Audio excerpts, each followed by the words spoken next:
오늘 하나님께서 저희들에게 주시는 말씀 사사기 16장 15절에서 22절 말씀, 너의 마음을 내게 다오, 이런 제목으로 하나님의 은혜 함께 이 시간 같이 나누고자 합니다. 여러분, 군대 중에 제일 힘든 군대, 내가 제대한 군대라고 합니다. 우리 목사님도 목회 지역 중에 가장 힘든 곳은 내가 목회하는 지역이랍니다. 제가 서울에 있을 때는요, 서울에 있는 선배 목사님들이 서울이 제일 힘들다고 그랬습니다. 교회가 제일 많으니까요, 거기가. 인천으로 갔더니 인천은 목회 매장지라고 했습니다. 그래서 죽는 줄 알았는데 괜찮았습니다. 시카고에 있을 때는요, 미국에서 가장 목회하기 힘든 곳이 시카고라고, 그러면서 그래서 시카고에는 1000명 이상 되는 교회가 없다, 1000명쯤 되려고 하면 다 갈라진다, 그래서 어렵다, 이렇게 말씀하셨고요.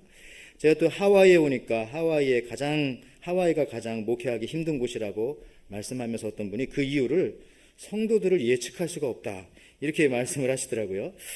여러분, 세상에서 제일 무서운 시어머니, 우리 시어머님이라고 합니다. 왜 그럴까? 그 이유는 그곳에 자기의 마음을 가장 많이 썼기 때문에 그렇습니다. 만약에 지나가는 여행지로 인천이나 시카고나 하와이는 어려운 도시가 아니고요, 즐겁고 재미있는 도시로 보였을 겁니다. 그리고 남의 집 시어머니는 다 친절하고 다정하게 보이고 자기 며느리를 딸처럼 대하는 것처럼 보입니다만은 아닌데, 그건 그냥 마음 때문이죠. 마음. 우리가 살아가는 사회는 어딘지 모르게 마음이 부족한 사회인 것 같습니다. 겉으로만 치장하는 모습이 많습니다. 실제로 마음은 없어도 말로만 잘 포장하면 된다라고 생각하는 분들도 있습니다. 심지어 하나님께 드리는 기도라든지 여러 가지도 말을 잘하면 된다라고 생각하는데, 중요한 것은 그것이 아니라 마음이죠. 마음이 중요합니다.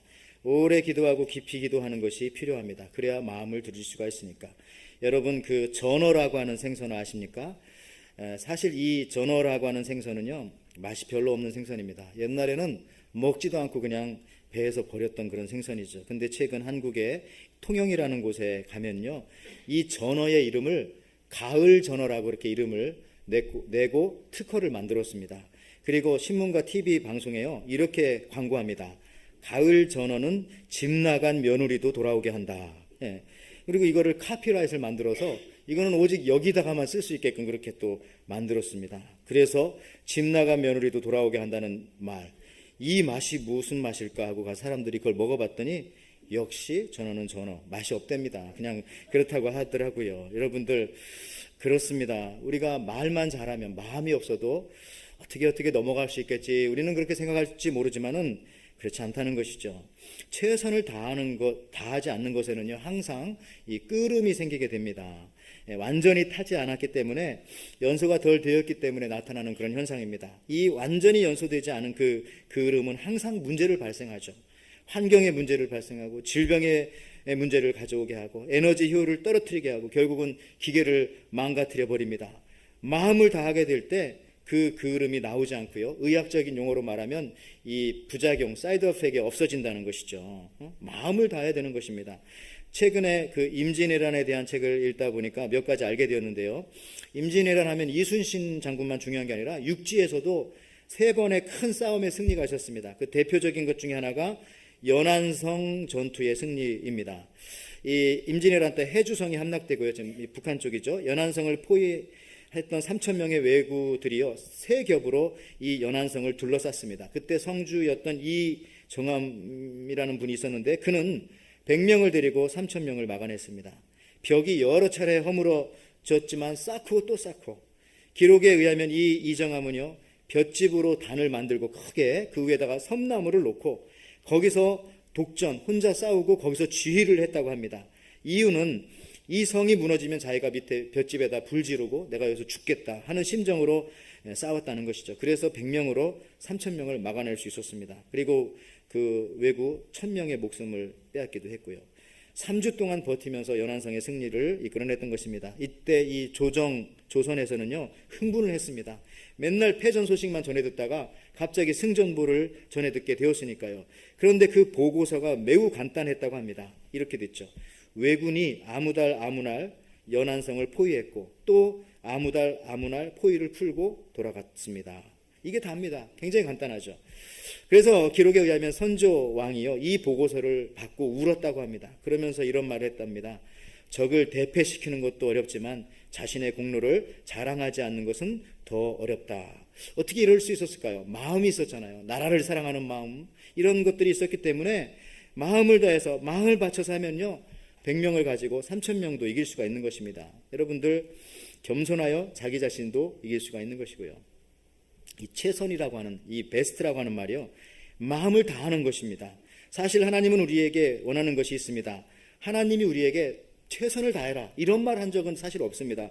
그런데 이 말과 똑같은 말을 여러 번 하셨는데 너희 마음을 다하라, 마음을 다해서 해라, 이게 바로 베스트입니다. 최선을 다하라는 말과 같죠. 잠언 23장 26절에 내 아들아 내 마음을 나에게 주고 내 길을 지켜보아라. 여기도 보니까 My son, give me your heart. 너의 마음을 내게 달라. 특히 하나님의 백성에게 요구하시는 분명한 말씀은요, 너의 마음을 내게 다오. 여러분 이 시간 예배를 드리는데 마음 들여서 예배 드리십니까? 마음을 여기 가지고 오셨습니까? 몸만 왔지 마음은 혹시 집에 두고 오신 것은 아니십니까? 신명기 10장 12절에도요 이스라엘아 내 하나님 여호와께서 내게 요구하시는 것이 무엇이냐 곧 내 하나님 여호와를 경외하여 그의 모든 도를 행하고 그를 사랑하며 마음을 다하고 뜻을 다하여 내 하나님 여호와를 섬기고. 마음입니다. 마음이 중요한 겁니다. 여러분 이 시간에도요 마음을 들여서 하나님 앞에 예배 드리시기를 바랍니다. 오늘 이 본문은 이 삼손에 대한 말씀입니다. 삼손은 이스라엘의 사사 중에 거의 마지막에 있는 사사 중에 한 사람입니다. 사사라고 하는 것은 판관, 재판관, 저지라고 하는 그런 말이죠. 이 사사 시대라고 하는 그 기간은요 이스라엘 왕이 생기기 전 400년의 기간을 말합니다. 신학자들은요 BC 1390년부터 BC 1050년 정도 이 사이로 추정을 합니다. 그러니까 그 중에 이 삼손이 활동했던 시기는 주전 1102년경으로 사사시대의 거의 끝부분, 그러니까 이스라엘의 왕인 사울과 다윗이 나오기 바로 전 그 부분입니다. 이때에 아벡 전투가 있었습니다. 이 아벡 전투는요 삼손이 죽으면서, 여러분 삼손 스토리 다 알잖아요.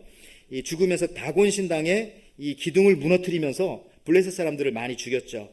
그거에 대한 이 안갚음으로 블레셋 사람들이 이스라엘과 대항하여 싸운 전투인데요, 이 아벡 전투에서 대제사장 엘리의 아들이었던 훔니와 비누아스가 죽고 하나님의 법궤가 빼앗기게 되고, 또 이 소식을 전해들은 엘리도 죽게 되어지는 바로 그 사건과 이 삼손의 그 뒷부분의 사건과 이렇게 연결된다고 보시면 시기를 여러분들이 짐작할 수 있을 것입니다. 삼손은요 우리가 어렸을 때 많이 듣던 성경의 인물입니다.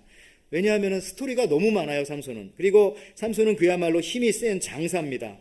사람들이 그를 밧줄로 묶어매어도 그는 줄을 불에 탄 삼줄처럼 끊어버립니다. 그리고 옆에 있던, 한 번은 이 블레셋 사람들이 죽이려고 찾아왔는데 옆에 있던 싱싱한 나귀의 턱뼈, 그러니까 금방 죽은 나귀의 턱뼈를 뽑아가지고 살을 이렇게 뼈만 만들어, 이걸 가지고 1000명을 죽였습니다. 또 사자가 달려들 때 염소 새끼를 찢어버리듯이 찢어버렸다, 이렇게 성경에 다 기록되어져 있습니다. 또 한 번은 삼손이 이 블레셋 도시 중에 이 가사, 지금의 가자죠, 거기에 들어가서 한 창녀의 집에 들어가게 됩니다. 원래 그러면 안 되는데 지금 범죄하고 있는 거죠. 이 소식을 듣고 블레셋 사람들이 밤새 포위했다가 새벽에 삼손을 죽이려고 했습니다. 그러나 삼손은 밤늦도록 누워있다가 밤중에 일어나서 나오는데 성 문짝을 떼어 가지고 온 정도가 아니라 성 문짝을 떼고 양쪽에 있는 기둥과 빗장채 뽑아서 그것을 등에 메고 앞에 있는 헤브론산 꼭대기에 가서 거기다가 버렸습니다. 이게 무슨 얘기입니까? 힘이 남아 돈다는 거죠. 이 정도입니다. 여러분들, 제가 얼마나 힘이 센지 도시의 성문을 통째로 뽑아서 멀리 산 위에까지 들고 가서 버릴 정도입니다. 그리고 나서 그 다음 나타난 일이 바로 오늘 본문에 나와 있는 이 드릴라를 만나는 장면입니다. 이 드릴라는 블레셋 사람의 요청을 받고요, 그 당시에 은 1100세겔, 이 가격은 그 당시 노예 55명의 값, 그리고 제사장이 100년 동안 받을 수 있는 그 사렙입니다. 그러니까 굉장히 많은 돈이죠. 그것을 대가로 삼손의 힘의 비밀을 알아내기 시작합니다. 처음에는 삼손이요 푸른 칡 7가닥으로 나를 묶으면 힘이 없어진다라고 했지만 아닙니다. 그죠? 끊어버리고. 두 번째, 한 번도 쓰지 않은 밧줄로 나를 묶으면 내가 힘을 쓰지 못한다고 말해주었지만 역시 그것도 아니었습니다. 세 번째는 자신의 머리카락 7개를 다른 실과 같이 옷감처럼 짜면 내가 힘이 없어진다고 말했지만 그거 아닙니다. 급기야 3번이나 삼손이 드릴라를 속이자 이 드릴라는 화를 낸 것이 아니라 더욱더 가냘픈 목소리로 애교를 부리면서 울먹이면서 삼손의 마음을 흔들어 놓습니다. 그게 바로 사사기 16장 15절. 세번역 성경에 이렇게 번역되어 있습니다. 드릴라가 그에게 또 말하였다. 당신은 마음을 내게 주지도 않으시면서 어떻게 나를 사랑한다고 말할 수가 있어요? 이렇게 3번이나 당신은 나를 놀렸고 그 엄청난 힘이 어디서 나오는지 아직도 나에게 말해주지 않았어요. 이렇게 말하니까 안 넘어가잖아요. 원래는 왜 나를 3번씩이나 속이냐고 막 그랬으면 삼손이 분명히 이겼을 겁니다. 저리 가라고. 그런데 눈물을 흘리면서 교태를 부리고 애교를 부리면서 막 하니까 이 삼손의 마음이 어떻겠습니까? 그 마음을 성경은 이렇게 적고 있습니다. 사사기 16장 16절에 날마다 그 말로 그를 재촉하여 조름에 삼손의 마음이 번뇌하여 죽을 지경이라. 예, 여러분들 드릴라가 삼손에게 원하는 것이 무엇입니까? 바로 삼손에게 빼앗으려는 것은 무엇이죠? 힘입니다. 힘. 근데 그 힘을 빼앗기 위해서 먼저 무엇을 빼앗아 갑니까? 마음을 공격하고 마음을 빼앗아 가는 겁니다. 여러분, 결국 삼손은 드릴라에게 마음을 빼앗기게 됩니다. 그리고 곧 힘을 빼앗기게 됩니다. 그리고 가졌던 모든 것을 잃게 되어지고 심지어 그가 가졌던 2 눈까지 뽑히게 됩니다. 여러분, 세상에 마음을 빼앗기게 되면 결국 2 눈이 뽑히는 것입니다. 이 사사기 16장 20절 21절 말씀 보십시오. 오늘 본문에 드릴라가 이르되 삼손이여 블레셋 사람이 당신에게 들이닥쳤다 하니 삼손이 잠을 깨며 이르기를 내가 전과 같이 나가서 몸을 떨치리라 하였으나 여호와께서 이미 자기를 떠나신 줄을 깨닫지 못하였더라. 영적 눈이 어두워지니까요. 그 다음에 블레셋 사람들이 그를 붙잡아 그의 눈을 빼고 끌고 가사에 내려가 놋줄로 매고 그에게 옥에서 맷돌을 돌리게 하였더라.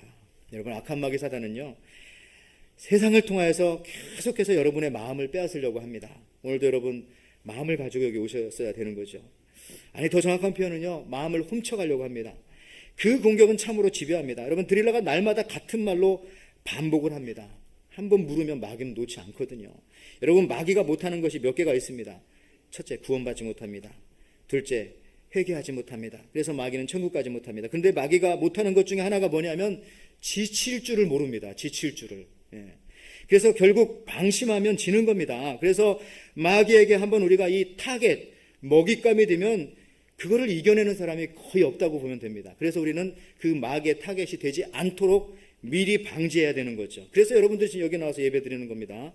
여러분, 마귀의 타겟이 되지 않도록 예배 시간을 우리가 잘 지키고 요거를 우리가 지켜내야 돼요. 적어도 주일 예배 지켜내야 되고요. 그 다음에 수요일 예배까지 하여튼 주일 예배는 눈에 흙이 들어가도 지켜내야 됩니다. 심지어 여러분, 동물의 세계에서도요, 뒷발의 힘이 가장 센 얼룩말이나 동물의 왕자 사자도 그 무리에서 이탈되어질 때에 맹수들의 먹잇감이 됩니다. 심지어 하이에나나 이런 것들의 분명한 사실입니다.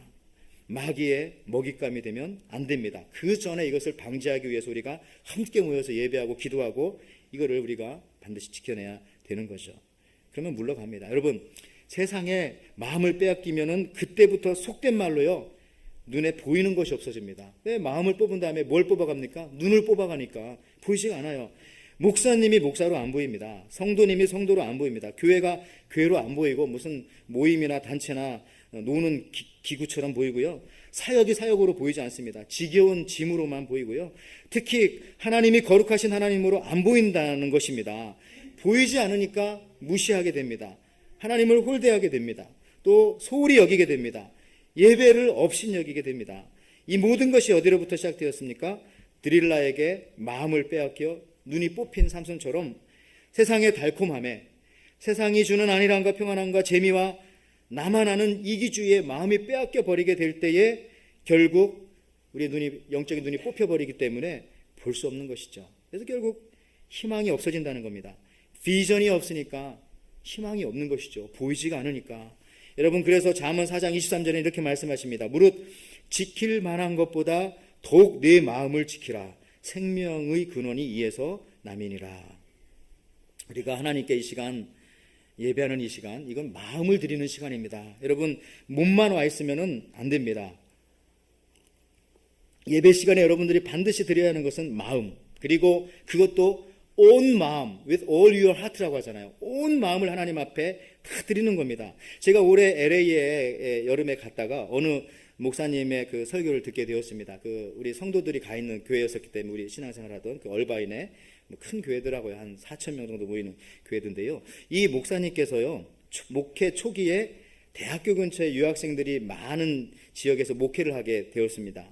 그때 어느 박사님 가정을 신방하게 되었대요. 아마 박사님이신지 박사를 거의 받을 때쯤 되는 그런 젊은 부부의 가정이었습니다. 목사님 목회 부임 후 첫 신방이라서 마음을 다해서 신방을 마치고 이렇게 가려는데 이 유학생 부부가요, 자기들의 부모에게 뭐 주워 들은 얘기는 있는지 잠깐 있어 보라고 하면서 막 부엌으로 두 분이 들어가더래요. 예. 그래서 뭐 목사님 그래도 뭐 그냥 가야죠. 가니까 이제 신발을 신고 현관으로 나가려고 하는데 바로 또 이 현관 옆이 부엌과 이렇게 벽 하나 사이로 이렇게 붙어 있어가지고 그 안에서 이 부부가 하는 소곤소곤하는 소리가 들리게 되는 겁니다. 부인이 먼저 이렇게 말합니다. 소곤소곤하게, 야, 이거 아까워, 이거 아까워. 그러니까 남편이, 야, 그럼 하나 빼. 예. 그래서 나중에 이렇게 느낌이 있잖아요. 이 부부가 준 비닐봉지를 받아들고 이제 그냥 그런 마음으로 차를 탔습니다. 참 안 좋은 상태에서 차에 타가지고 사모님한테, 뭐야, 한번 봐봐. 그랬더니 그 검은 봉지를 열어봤더니 거기에 선키스트 오렌지 5개가 있었다는 겁니다. 원래는 6개였는데 하나를 뺀 거죠. 그때 이 처음 목회를 시작하면서 이분이 상처를 받고 그 다음 집 신방을 가지 못했다고 합니다. 취소를 했어요. 그리고 집에 와서 이 선키스트 5개를 식탁 위에 올려놓고 보니까 이 오렌지가 얼마나 처량하게 보이든지 자기의 모습인 거죠. 그리고 회상하기를 그때 먹었던 선키스트 오렌지가 세상에서 가장 쓴맛의 오렌지였다, 이렇게 말씀하시면서요, 어쨌든 그 5개를 다 먹고 마음이 진정이 되어지고 그때 하나님께 이렇게 기도를 했답니다. 하나님, 최소한 선키스트 하나 빼고 아까워서 주는 거 받아먹고 사는 목사는 되지 않게 해주십시오. 예. 아까워서 주는 거 받아먹고 사는 목사는 되지 않게 해주십시오. 예. 목사한테 월급 주는 거 아깝고, 예. 목사한테 뭐 주는 거 아깝고, 그런 것도 받아먹고 사는, 그러면서 목회하기는 싫다, 뭐 그렇게 기도하셨대요. 그래서 그런지 지금 잘하고 계시더라고요. 여러분, 마음을 다해서 하나님께 예배 드린다는 것이 무엇입니까? 예배 드릴 때 하나를 빼지 말라는 것입니다. 찬양할 때도, 기도할 때도, 우리 전도할 때도 90%의 힘을 드리라는 것이 아니라 마음을 다하여 온전히 100%를 드리라는 겁니다. 지금도 보이지 않는 이 영적인 세계 속에서 영적 싸움은 계속됩니다. 드릴라처럼 우리 성도들의 마음을 계속해서 흔들어 놓고 훔쳐가는 악한 이 영적인 무리들이 많은 것입니다. 기도도 100% 마음을 다하여 기도해야 합니다. 어느 때 막 통성기도 하다 보면 저 혼자 막 기도를 하고 있는 것입니다. 여러분, 예배도 우리가 마음을 다해서, 오늘 우리가 이 시간 마음을 다해서 정말 진정으로 드리는 이 예배가 되어야 할 줄 믿습니다. 예배를 드리면서 우리가 딴짓을 하고, 예배를 드리면서 딴 생각하고 집중하지 못하게 하면 그것은 예배를 드리는 것이 아니라 죄를 짓는 것이고 감히 예배를 방해하는 것이죠. 여러분, 666이라고 하는 숫자 들어보셨어요? 666? 이 짐승의 숫자라고 하고 사탄의 숫자입니다. 계시록 13장 18절 말씀에 지혜가 여기 있으니 총명 있는 자는 그 짐승의 수를 세어보아라. 그 수는 사람의 수니 666이니라. 우리 알잖아요. 이 his number is 666. 예, 많이 들어봤죠? 여기서 짐승은 사단의 우두머리입니다. 우리는 이 짐승의 숫자를 역사적으로 이렇게 조사해 보면은요, 시대에 따라서 이걸 다 달리 해석해 왔어요. 초기 기독교 시대에는요, 기독교를 가장 많이 박해했던 로마 황제 네로가 이 666이라고 생각을 했습니다. 중세 카톨릭 시대 때는요, 교황이 666이다. 또 카톨릭 사람들은 이 루터나 이런 종교개혁자들이 666이다.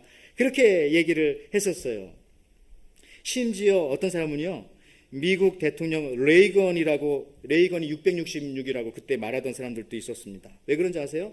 원래 레이건의 본명이요, 로널드 윌슨 레이건입니다. 이 윌슨이란 말 여러분 미들네임 잘 안 쓰니까 모르는데, 로널드 윌슨 레이건. 근데 독특하게도 로널드라고 하는 말도 스펠링이 6개, 가운데 윌슨도 스펠링이 6개, 레이건도 6개 해서 666. 이런 미국 대통령이 없었다는 얘기죠. 그래서 그렇게 그때 얘기도 했는데, 여러분들, 하나님을 대적하는 짐승은요, 어느 시대 어느 지역이건 있습니다. 이 660이라고 하는 숫자의 의미는요, 하나님의 숫자, 완전한 숫자, 777에서 하나를 빼버린 숫자입니다. 마음을 다하지 않았다는 것이죠. 마귀는 우리를 시험할 때 이처럼 조금의 마음부터 이렇게 빼앗아 가기 시작합니다. 하나가 부족하다는 것입니다. 예배 조금 늦어도 돼. 헌금 이번 주 그냥 걸어도 돼. 1년에 한두 번 빠지는 거 괜찮아. 여러분, 비슷한 것 같지만 이것은 짝퉁이고, 짝퉁은 한국말로 하면 가짜라는 것이죠. 우리가 마음을 다하여 드리지 않을 때에, 마음을 다하여 신앙생활하지 않을 때에 늘 부족한 666이 될 수 있다는 사실입니다. 바라기는 우리가 666 찬양, 666 기도, 666 예배가 되지 않기를 축원합니다. 온전하게 777 마음을 다하여 드리게 될 때 바로 하나님이 받으시는 이 온전한 예배가 되는 것입니다. 우리가 예배를 드리는 것 같지만 완전하게 마음을 다해서 드리지 못할 때 이런 모습이라는 것입니다. 우리 예배를 드리면서도요, 마음을 빼앗길 때 이런 모습이라는 것이죠.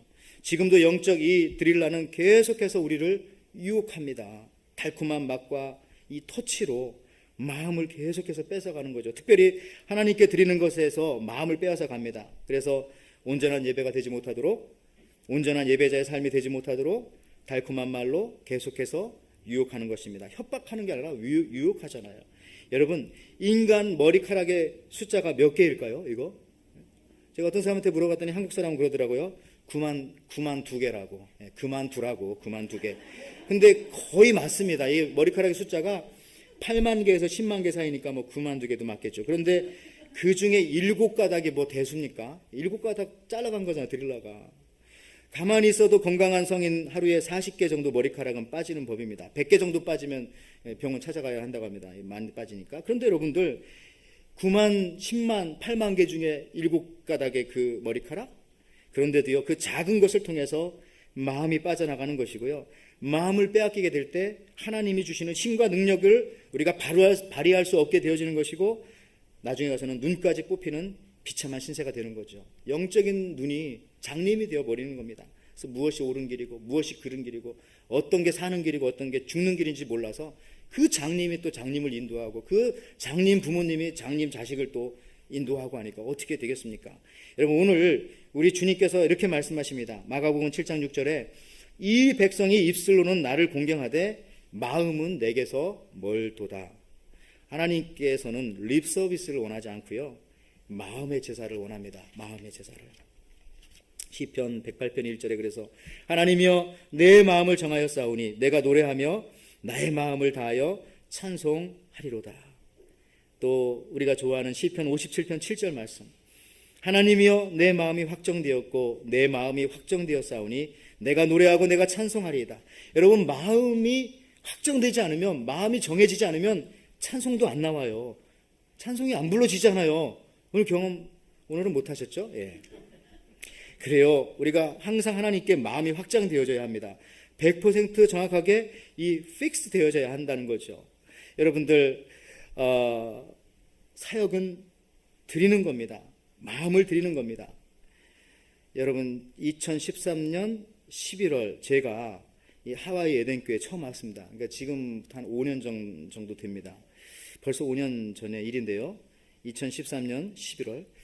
그때 제가 제 일생에 있어서는 이것이 큰 사건이죠. 왜냐하면 하와이에 오게 되었고 또 저희 담임 목회 처음 시작하는 거니까 18년 부목 생활을 하다가 그 당시, 근데 제가 이것과 관계해가지고 잊어버리지 않는 한 가지 사건, 그 당시에 또 큰 사건이 하나 있었습니다. 우리 한국 사람들이라면요, 지금은 이상하게 인기가 좋은 이 북한의 최고 지도자인 김정은, 그 김정은이 그 당시에 고무부 장성택을 처형한 일이 바로 2013년 그때 있었어요. 그때 제가 왔을 때.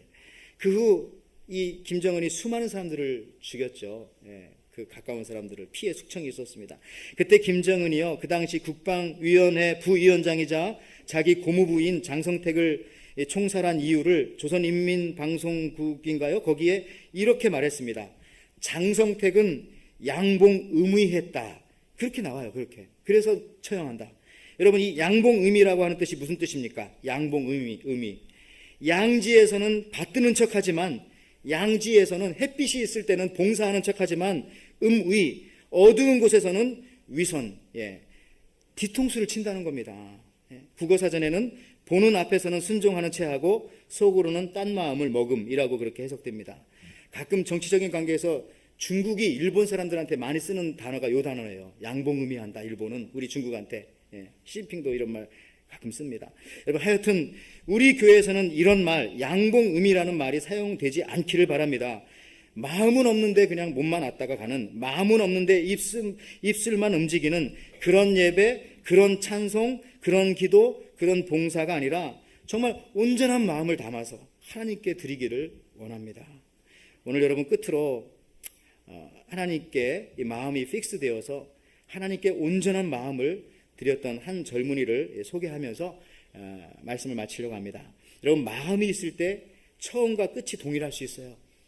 마음이 없으면 처음에는 불같이 시작했다가 나중엔 흐지부지 내지는 배신자로 끝납니다. 가룟 유다처럼.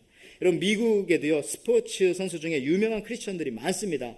대표적인 이 선수 중에 풋볼 선수였던 옛날에 그 티보잉이라고 하는 것도 있었잖아요. 프로 이 축구 선수로서 뭐 이렇게 잘 되면 막 멋있게 해가지고 하나님 앞에 영광을 돌리고, 이것도 한 6, 7년 전에 이게 한참 유행했어요. 그래서 그 당시에 유스 그룹 설교 때 많이 목사님들이 사용했던 대표적인 사람이죠. 그 다음에 미국 프로농구 선수 중에 대만 출신이지만 미국인인 이 제레미 린이라고 하는 이 농구 선수도요, 그 당시 아주 크리스찬 농구 선수로 유명했습니다. 왜 유명했느냐? 갑자기 혜성처럼 나타나가지고 아주 스타가 됐거든요. 또 하버드 대학을 나왔고, 또 인터뷰하니까 나중에 나는 목사님이 되겠다 그랬어요. 그래서 사람들이 야, 하버드 대학 나오고 저렇게 스포츠도 잘하는데 왜 목사님 돼? 그랬던 것 같아요. 그래서 아주 그 당시. 그리고요, 우리가 한국에 있었으니까 한국에 축구 국가대표 선수 중에 김신욱 선수라는 사람이 있습니다. 이분이 2014년도 그의 올해 MVP로 뽑히면서 수상 소감을 말합니다. 역시 이것도요, 제가 그때 하와이 왔을 그 당시이기 때문에 이것도 제가 기억을 잘합니다. 이 선수는요, 온 국민이 보는 TV 앞에서 자기 마음을 고백합니다. 자신 있게 하나님의 영광의 이름을 높입니다. 그런데 놀라운 것은 온 마음을 다해서, 왜 그런지 아세요? 처음과 끝을 그렇게 했거든요. 한번 요 2분 정도 되는 동영상인데 한번 울산 현대 김신욱 선수 축하합니다. 2013 현대올림픽 K리그 대상 영예 MVP는 김신욱 선수에게 돌아갔습니다. 거침없는 질주리오 진격의 거인 김신욱 선수 2013 K리그 대상 MVP의 영광을 안았는데요. 팀의 주축 공격수로 36경기에 나서서 19골을 기록했죠. 아디다스 팬타스틱 플레이어상 베스트 11 포워드 부문 그리고 MVP까지 3관왕의 영예를 안으면서 최고의 스트라이커임을 입증을 했습니다. 수상 소감 길게 하셔도 됩니다. 3관왕이 된 만큼 좀 모아서 수상 소감을 길게 해주셔도 됩니다. 저는 예수님께 속해 있는 축구 선수입니다. 하나님께 감사드리고 영광 돌립니다. 그리고 이 상은 저에게 많은 분들이 선물해 주셨습니다. 일단 울산현대 우리 권웅합 사장님 또 김동래 단장님 비롯한 울산현대 팀이 저에게 이 선물해 줬고, 나의 축구의 아버지 김호원 감독님께서 저에게 이 선물해 주셨습니다. 그리고 함께 언제나 저를 빛내줬던 울산현대 동료들 언제나 감사드리고요. 오늘 한 해 함께하는 순간이 저에게 너무나 큰 감동이었습니다. 그리고 저를 언제나 개인적으로 많은 훈련시켜줬던 도의적기 코치 김진현 선생님, 또 이창현 트레이너 언제나 감사드리고요. 또 올 한 해 또 K리그를 빛내주셨던 많은 기자분들, 또 스태프들, 각 군안에 알게 모르게 고생하셨던 모든 분들께 감사드리고 싶고, 축구인 선배님들께 감사드리고 싶습니다. 제 축구가 앞으로 얼마나 발전해야 할지 모르겠지만 저는 늘 처음부터 맨 처음으로 기억하고 축구할 것입니다. 앞으로 더 발전하고 한국 축구와 또 K리그의 발전을 주는, 도움을 주는 그런 선수 되겠습니다. 감사합니다. 김신욱 선수 잠시 한 말씀 좀 여쭤보겠습니다. 자, MVP 영예 수상을 하셨는데 지금 이 순간 가장 떠오르는 단 한 가지가 뭔가요? 하나님이요. 네. 내년에 김신욱 선수 활약도 기대해봐도 되겠죠? 올 시즌 한 건 이미 다 끝났으니까 내년에 더 멋진 모습으로 또 좋은 모습 보여드리겠습니다. 네. 다시 한번 파이팅을 외쳐드리겠습니다. 여러분 좀 보셨죠? 수상 소감을 상관왕이기 때문에 또 키가 2m가 다 돼서 아마 군면제를 받았는지 모르겠는데 키가 엄청 크잖아요. 아나운서가 물어보잖아요. 그런데 나는 예수님께 속해 있어서 하나님께 영광을 돌립니다. 당황하지 않습니까? 우리는 세상의 소리를 듣고 우리가 당황하는데 지금 보니까 이런 데 나와서 아나운서가 당황하고 거기 있던 사람들도 막 박수를 치야 하는 그 순간인데 그렇게 얘기하니까 뭐 당황한 거죠. 또 재밌는 것은 또 뭐 얘기를 하고 난 다음에 또 마지막에 왜 이 아나운서가 또 불러가지고 또 물어봤는지 모르겠어요. 그때 또 역시 마지막 생각나는 단어가 뭡니까? 한 가지. 하나님이요. 그랬더니 또 그 아나운서와 그 여자, 그 아나운서의 그 이상한 표정, 당황하잖아요. 여러분들, 바로 이런 겁니다. 그가 처음부터 마지막까지 하나님을 얘기할 수 있었던 것은 그냥 잠깐 얘기하려는 게 아닙니다. 그냥 가서 우승 소감 있으면 하나님 이름 한 번은 얘기해야지. 이게 아니라 마음속에 하나님이 가득 찼었다는 것이죠. 그렇기 때문에 처음부터 마지막까지 하나님을 이야기할 수 있었다. 온 마음으로 그렇게 하나님의 이름을 높여드릴 수 있었다는 것입니다. 저와 여러분에게도 이런 온전한 마음이 있기를 바랍니다. 정말 시종일관 처음과 끝이 하나님께 영광을 돌리는 그런 사람 되기를 원합니다.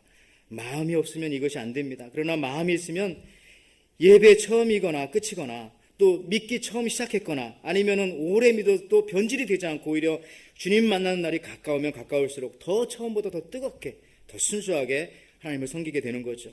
삼손처럼 세상의 마음이 빼앗겨 두 눈이 뽑혀 다시 볼 수 없게 되는 비참한 삶이 되면 안 됩니다. 이런 말씀을 마무리합니다. 그런데 감사하게도요, 우리 신약성경 히브리서 11장에 믿음의 장에 이 삼손의 이름이 딱 있습니다. 왜 그럴까? 우리가 헷갈려 할까봐 삼손 천국 간 거야, 지옥 간 거야.